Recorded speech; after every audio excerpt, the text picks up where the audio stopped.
19 February रोजी साजऱ्या होणाऱ्या छत्रपती शिवाजी महाराजांच्या जयंतीच्या पार्श्वभूमीवर 18 फेब्रुवारीच्या मध्यरात्री पार पडणाऱ्या शिवजन्मोत्सव पाळणा सोहळ्याच्या नियोजनासाठी मंगळवार दिनांक 10 फेब्रुवारी रोजी डाळिंबियाड मैदान येथे महत्त्वपूर्ण बैठक पार पडली.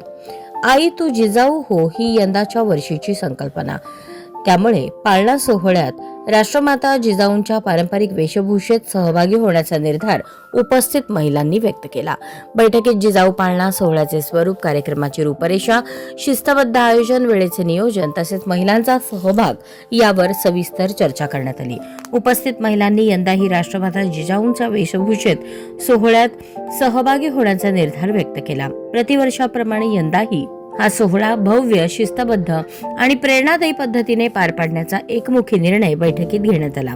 राष्ट्रमाता जिजाऊंनी छत्रपती शिवाजी महाराजांवर घडवलेले संस्कार, त्याग, मातृत्व आणि राष्ट्रनिष्ठा या मूल्यांचे स्मरण व्हावे या उद्देशाने हा पाळणा सोहळा साजरा केला जातो. या कार्यक्रमातून महिलांमध्ये सामाजिक भान, राष्ट्रप्रेम आणि सांस्कृतिक जाणीव अधिक दृढ होत असल्याचे मत चंद्रिका चव्हाण, शोभा मोरे, नलिनी जगताप, सुधा अळीमोरे, प्राध्यापिका ज्योती वाघमारे यांनी व्यक्त केले.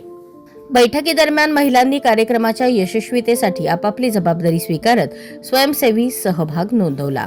दरवर्षीप्रमाणे यंदाही जिजाऊ पाळणा सोहळा भावपूर्ण वातावरणात पारंपरिक पद्धतीने आणि मोठ्या उत्साहात साजरा करण्यात येणार असून या सोहळ्याच्या माध्यमातून राष्ट्रमाता जिजाऊंच्या कार्याचा आणि विचारांचा जागर करण्याचा संकल्प महिलांनी केला. यावेळी पाळणा गीताचे प्रात्यक्षिक घेण्यात आले.